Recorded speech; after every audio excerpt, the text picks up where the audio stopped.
Lecture में हम लोगों ने वर्ब का टॉपिक हम लोग ले रहे थे, उसमें हेल्पिंग वर्ब में हम लोगों ने to be helping verb complete किए थे।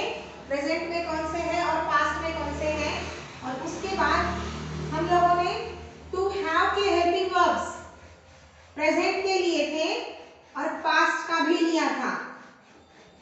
आज हम लोग टू डूज हेल्पिंग वर्ब्स लेंगे।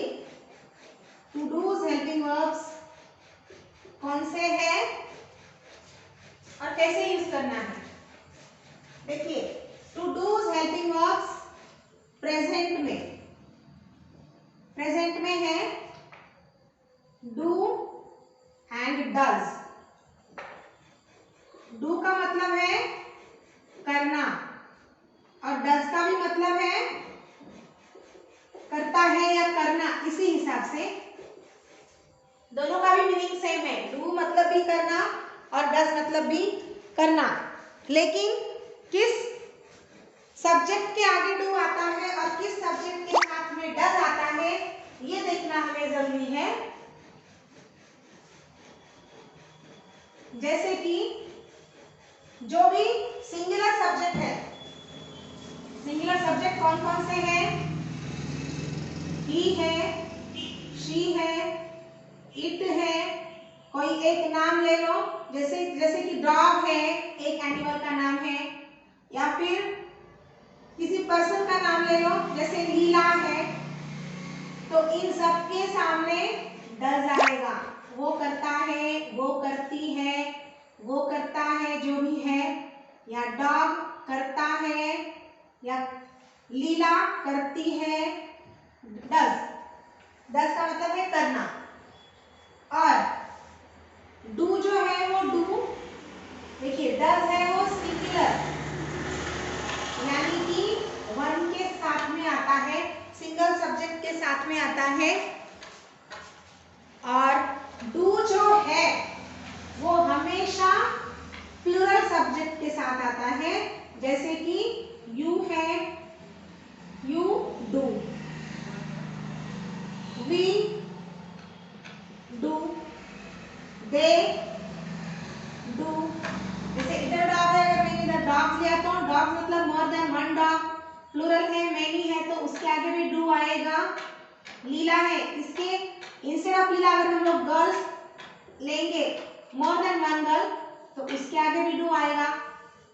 लेकिन मजे की बात इसमें यह है कि जब कभी भी आए, क्योंकि पूरे पर्सनल प्रोनाउंस आ गए हैं, पर्सनल प्रोनाउंस के ऊपर मैंने एक स्पेशल वीडियो बनाया है और वो मैंने सबके लिए देखने के लिए डाला भी है।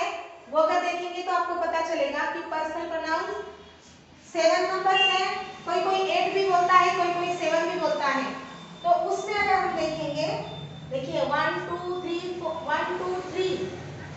4 5 6 और ये 7 नंबर का है। इसके साथ में हमेशा, आई के साथ में हमेशा डू आता है। क्यों आता है?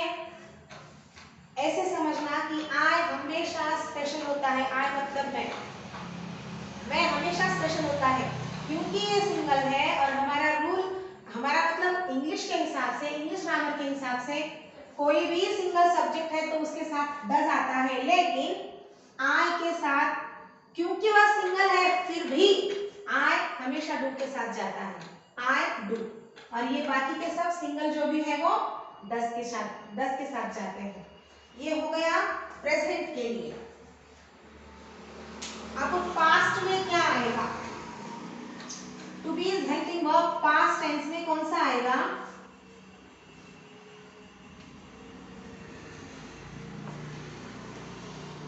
देखिए, नॉर्मली हमने देखा है अगर to be is helping verb छोड़ेंगे पास्ट में, तो टू हैव में भी एक सिंगल ही वर्ब था पास्ट के लिए, और टू डू में भी एक सिंगल ही वर्ब है पास्ट के लिए। तो टू डू में पास्ट का वर्ब कौन सा आएगा? To dos helping verb in past tense, तो वो आएगा। देखिए, अगर आई है डिड आएगा, वी है फिर भी डिड आएगा, यू है डिड आएगा, ही है डिड आएगा, शी है डिड आएगा, इट है डिड आएगा, दे है डिड आएगा। डिड का मतलब ही है किया, डू मतलब करना, डिड मतलब किया, किया था। जो कोई भी बात अगर वो कर कर हो गई है, बात खत्म हो गई है, तो उसके लिए हम लोग डिड यूज करते हैं। तो हर एक सब्जेक्ट के सामने डिड ही आएगा। जैसे I did, we did, you did, he did, she did, it did, they did. और अगर कोई सब्जेक्ट है, मान लो कोई नाउन है, सब्जेक्ट की जगह हमने कोई नाउन लिया है, फिर भी डिड। जैसे कि